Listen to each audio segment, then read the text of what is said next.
pressure on the board is mounting as the search for a permanent CEO continues. According to people familiar with the matter, Twitter's board is scheduled to meet tomorrow and plans to discuss the results from the search so far. They've been under pressure to give us an update, partly because of a situation that, look, they created. Dick Costolo, they let go before they had a succession plan in place. So here's what we've learned so far. A number of people have received calls for the job, external candidates. They include CEO of CBS Interactive Jim Lanzone and outgoing Cisco CTO Pat Masry-Warrior. But most people still believe that interim CEO Jack Dorsey is the top contender for this job. Joining me here in the studio, we've got our Bloomberg News reporter, Sarah Fryer, who's been pounding the pavement with me and Brad Stone on this story. We've also got with us Spark Capital venture partner Nabil Hyatt. Spark, an early investor in Twitter, and joining us via Skype, IDC Chief Research Officer Crawford Del Pret. So we've got a lot to talk about here, but Sarah, I'm going to start with you. What is the latest? What are we going to hear tomorrow, and what is the latest on the search so far? Well, what we're hearing from investors is they want to hear something.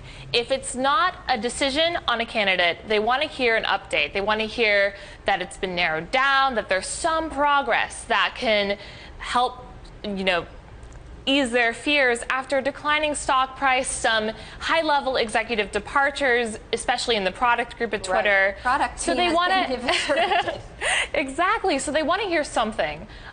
Whether it's going to be Jack Dorsey or not, he does seem to be an internal candidate, despite the fact that the board has said in the past that they're only considering someone full-time.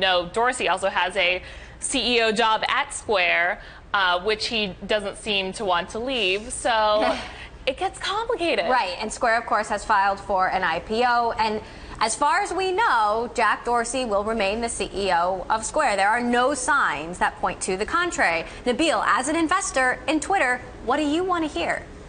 I want them to take their time to get a world-class CEO in place. I actually don't think the machinations of the stock market day-to-day should force their hand. Ultimately, this is a world-class company, and hopefully we'll get a world-class CEO. Who do you think should be CEO? Oh, I'm not on the board. It's not my vote for it. But I do think it should be somebody who's full-time. I think they deserve it. So you don't think that Jack Dorsey can do both of these jobs? I think it's very hard to be CEO of even one public company. Do you think Jack Dorsey is the right candidate? If he didn't have Square, would Jack be your pick? I can't imagine him giving up on Square at this point in time, this close to the IPO. All right, Crawford, obviously, we've talked about the problems facing Twitter, trying to turn this into a truly mainstream product. What are you hearing, and what direction do you think Twitter should go?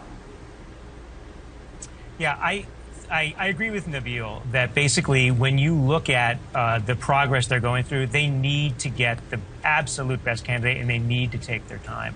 It makes you wonder if the fact that Jack Dorsey is showing interest, or rumored to be showing interest in the role, and trying to figure out his role with Square and figure out a role with Twitter, is that kind of paralyzing the process right now? And does Jack need to bring some clarity to the process to basically say, I'm in, and this is the way that I'd be in, and I wouldn't be at Square any longer, which is impossible to believe based on the IPO at Square? Or, does he need to bow out so they can kind of move on to other candidates?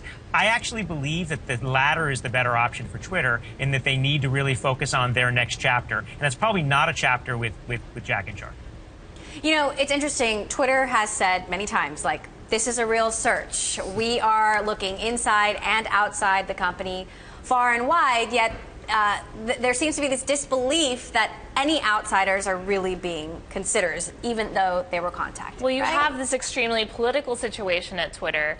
Your current board, although we know Dick Costolo is leaving, the current board has 3 former CEOs on it, and generally that kind of makeup leads us to an internal candidate, somebody who knows the politics, who knows the direction of the company, who's not going to cause even more shuffling at the top. This is a company that's gone through 5 top product executives in 5 years.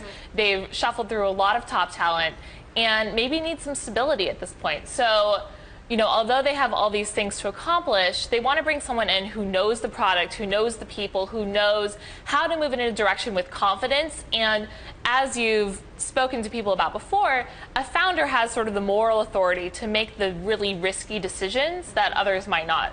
Nabil, as an investor, what direction would you like to see Twitter take when it comes to the product? I mean, what concerns you when it comes to some of the user growth numbers that we've seen and engagement? There's no doubt that user growth should be better, and I think everyone's been very public about that. I think the underlying asset, though, is completely stable. If you look at long-term retention of users, it's never been better. And at this point, it is still the cultural voice of America and much of the world. There's no singular media outlet the way that Twitter is. And so I think it's worth them taking the time because it is a very, very unique property. And lastly, Crawford, as Nabil was saying, there are so many amazing nuggets inside Twitter, but it is still so difficult to find them sometimes. Even for me, as a power user, I can't find people that I know are on Twitter. How do they even begin to overcome some of these challenges, Crawford? Yes. They have to stop thinking about consume and create as equal entities. It's not. It needs to be more of a consumption platform. And that's exactly right, Emily. Tools to find people more easily, ways to present data that's relevant to you, being able to quickly see something on television and integrate that to your viewing experience and find out exactly the thread you're looking for to be part of that entire media conversation. They're too focused on equality. It's not about equal. It's about consume.